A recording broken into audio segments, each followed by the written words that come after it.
جاندار پھیلا دیے، اس میں بھی نشانیاں ہیں۔ وہ کیسے؟ یہ اس سامان ربوبیت کی طرف اشارہ ہے جو زمین پر انسان کے لیے مہیا کیا گیا۔ اس موقع پر استاد امام امین احسن اصلاحی صاحب لکھتے ہیں، اگر انسان غور کرے تو اس امر میں ذرا شبہے کی گنجائش نہیں ہے کہ انسان چوپایوں سے گوناگون فوائد حاصل کر رہا ہے۔ یہ اس کو محض اتفاقی واقعے کے طور پر نہیں حاصل ہو رہے، بلکہ اللہ تعالیٰ نے انہی فوائد کے لیے ان چیزوں کو وجود بخشا اور ہر اعتبار سے ان کو ان کے فوائد کے لیے موضوع بنایا۔ انسان کو سواری اور بار برداری کا محتاج بنایا تو سواری اور بار برداری کے لیے نہایت موزوں جانور بھی پیدا کیے۔ اس کو دودھ اور گوشت اور کھال اور اون کا ضرورت مند بنایا تو ان تمام ضروریات کے لیے الگ الگ نہایت مناسب چوپائے عطا کیے۔ یہ چیز اس بات کی صاف دلیل ہے کہ اس کائنات کا خالق نہایت مہربان ہے اور اس کی شکر گزاری واجب ہے۔ پھر اس سے یہ بات بھی لازم آتی ہے کہ جب اس نے انسان کو اس اہتمام کے ساتھ نعمتوں سے نوازا تو لازم ہے کہ ایک ایسا دن بھی آئے جس دن وہ ان نعمتوں کے متعلق اس سے سوال کرے، یعنی ان تمام چیزوں کا اللہ تعالیٰ اس سے بل لے۔ جیسے ہم ضرورت کی جو چیز استعمال کرتے ہیں پھر ان کے بل ادا کرتے ہیں، اور جو یعنی نیک راستے پر چلے ہیں انہیں انعامات سے سرفراز کرے، اور جو اللہ کو بھولے ہوئے تھے اور کفران نعمت کرتے رہے تو ان کو ان کی جزا دے، یعنی سزا دے ان کو۔ چاند سورج بنائے تیری ضیاء کے واسطے، کھیتیاں سرسبز ہیں تیری غذا کے واسطے، سارا جہاں تیرے لیے اے بندہ تو ہے خدا کے واسطے۔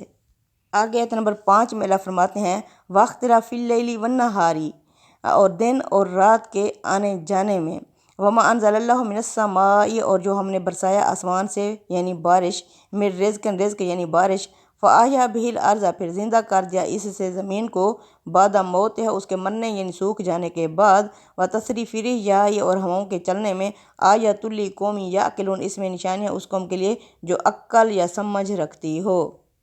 اللہ فرماتے ہیں دن اور رات یعنی شب و روز کے بدل کر آنے میں نشانیاں ہیں۔ یہ بھی خدا کی قدرت اور حکمت ایک بہت بڑی نشانی ہے۔ ہماری زمین پر زندگی کی ساری لطافت اور سارا حسن رات اور دن کی باہمی سازگاری پر موافقت ہے۔ اگرچہ ضدین یعنی دونوں ایک دوسرے کی ضد ہیں، لیکن اپنی اس سازگاری اور موافقت سے شہادت دے رہے ہیں کہ دونوں ایک ہی خدا کے بنائے ہوئے ہیں جس نے انہیں ہماری خدمت میں لگا دیا، اور یہ پوری پابندی اوقات کے ساتھ اس کے حکم سے یہ خدمت انجام دے رہے ہیں دن رات۔ فرماتے ہیں آسمان سے رزق یعنی پانی یعنی بارش برسائی جس سے پوری زندگی کا دار و مدار ہے، اور اللہ فرماتے ہیں پھر اس بارش سے مردہ زمین کو زندہ کر دیا۔ کس طرح؟ جیسے وحی بھی آسمان سے نازل ہوتی ہے اس سے مردہ دل زندہ ہو جاتے ہیں، اللہ فرماتے ہیں ایسے ہی میں نے اس بارش سے مردہ زمین کو بھی زندہ کر دیا۔ توحید اور قیامت پر استدلال کے لیے قرآن نے جگہ جگہ اس نشانی کی طرف توجہ دلائی ہے کہ بارش اگرچہ آسمان سے آتی ہے لیکن وہ رزق کے خزانے زمین والوں کے لیے لے کر آتی ہے۔ یہ اس بات کی دلیل ہے کہ زمین اور آسمان دونوں میں ایک ہی ارادہ کار فرما ہے۔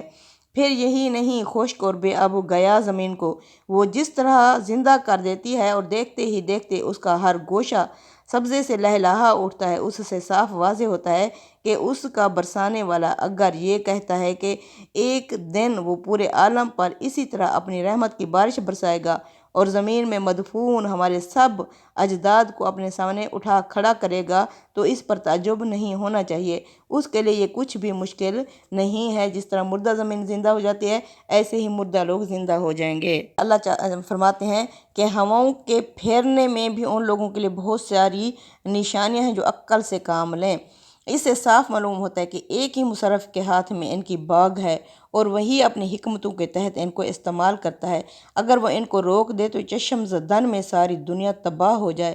وہ چاہے تو ایک قوم کے لیے اس کو رحمت بنا دے اور دوسری قوم کے لیے ان کو زحمت۔ اسی ہوا کی گردش سے اللہ تعالیٰ نے حضرت موسیٰ علیہ السلام اور ان کی قوم کو نجات بخشی اور اسی کی گردش سے فرعون اور اس کی قوم کو ہلاک کیا۔ آئے دن یہ بات مشاہدے میں آتی ہی رہتی ہے کہ کسان اپنی فصل کے مستقبل سے نہایت مطمئن ہوتے ہیں، لیکن دفتن کوئی ایسی ہوا چل جاتی ہے کہ مستقبل تاریک ہو جاتا ہے۔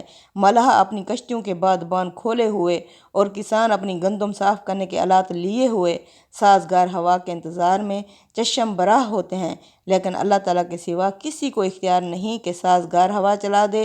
اس زمانے میں سائنس کی بدولت اگر انسان کے اندر یہ ذوق پیدا ہو گیا ہے کہ اس نے ابر و ہوا کو بڑی حد تک اپنے قابو میں کر لیا ہے، لیکن قدرت ذرا سا جھنجھوڑ دیتی ہے تو اس سارا دھرے پر پانی پھر جاتا ہے۔ یہ باتیں اس بات کی شہادت ہیں کہ ایک ہی ذات ہے جو اس کائنات کے تمام عناصر پر حکمران ہے، اس کے اذن کے بغیر ایک پتہ بھی اپنی جگہ سے نہیں ہل سکتا۔ یعنی اس میں عقل والے ہی ان نشانیوں کو سمجھتے ہیں۔ اس سے پہلے فرمایا کہ جو ایمان لانے والے ہیں وہ یقین کرنا چاہیں۔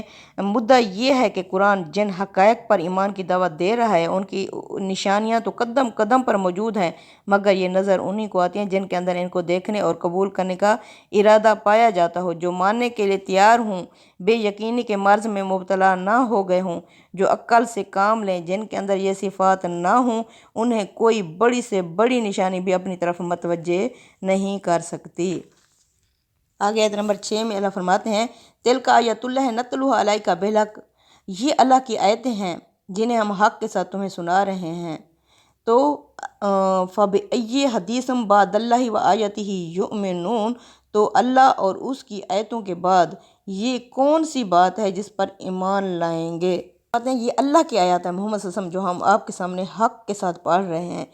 فَبِأَيِّ حَدِیثٍ بَعْدَ اللہِ وَآیَاتِهِ یُؤْمِنُونَ، پس اللہ کی یہ اس بات، اس حدیث، اس قرآن کے بعد اور اس کی ان تمام نشانیوں کے بعد وہ کون سی بات ہے جس کو یہ مانیں گے؟ یعنی وہ آیتیں جن میں پیچھے انسان کے نفس اور آفاق کے اندر کی نشانیوں کی طرف توجہ دلائی گئی ہے، یعنی ان واقعی نتائج اور لوازم کے ساتھ جو ان نشانیوں پر غور کرنے سے سامنے آتے ہیں اور جن کی وضاحت گزر چکی ہے، اتنی بڑی نشانیاں دیکھنے کے بعد اللہ فرماتے ہیں آگے کون سی چیز رہ گئی ہے جس پر یہ ایمان لائیں گے؟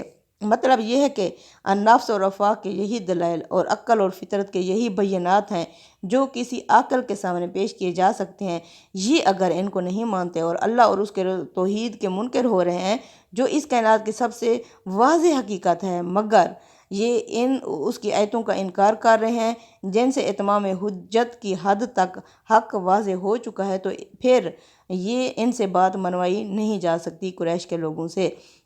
آگے اللہ فرماتے ہیں آیت نمبر 7 میں وَيْلٌ لِكُلِّ أَفَّاكٍ أَثِيمٍ، تباہی اور بربادی ہے ہر اس شخص کے لیے جو جھوٹا اور گنہگار ہو، اس کے لیے تباہی اور بربادی ہے۔ اس میں اصل لفظ اسیم استعمال ہوا ہے جس کے معنی کسی کے حق تلفی کرنے کے ہیں۔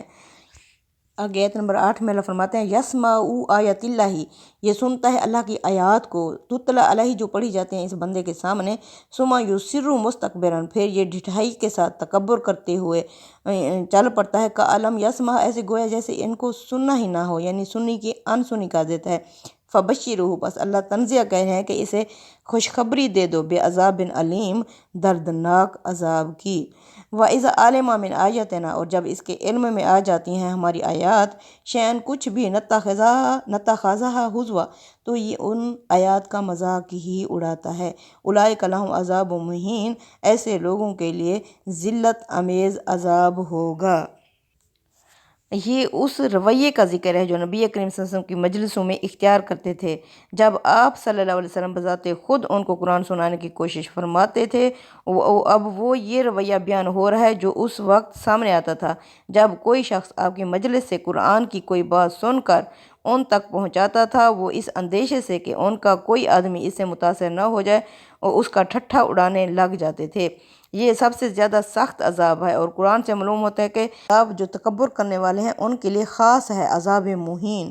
اللہ فرماتے ہیں من ورائہم جہنم، ان کے آگے جہنم ہے، ولا یغنی عنہم، نہیں کام آئے گی ان کے، ما کسبوا شیئا، جو بھی انہوں نے کمایا ہوگا کچھ بھی، ولا متخذوا من دون اللہ اولیاء، نہ ہی وہ کام آئے گے جن کو انہوں نے بنا لیا تھا اللہ کے سوا اور سرپرست، ولہم عذاب عظیم، اور ان کے لیے بڑا عذاب ہوگا۔ استغفر اللہ۔ یعنی اللہ فرماتے ہیں نہ مال نہ دولت کام آئے گا جو اس وقت ان کے استکبار کا باعث بنا ہوا تھا۔ اللہ فرماتے ہیں ھذا ھدی، یہ ہدایت ہے، والذین کافروا بآیات ربہم، وہ لوگ جنہوں نے انکار کر دیا اپنی رب کے آیات کا، لہم عذاب من رجز علیم، ان کے لیے دردناک عذاب ہوگا یا ایسا کہ جس سے کپ کپی پیدا ہو جائے۔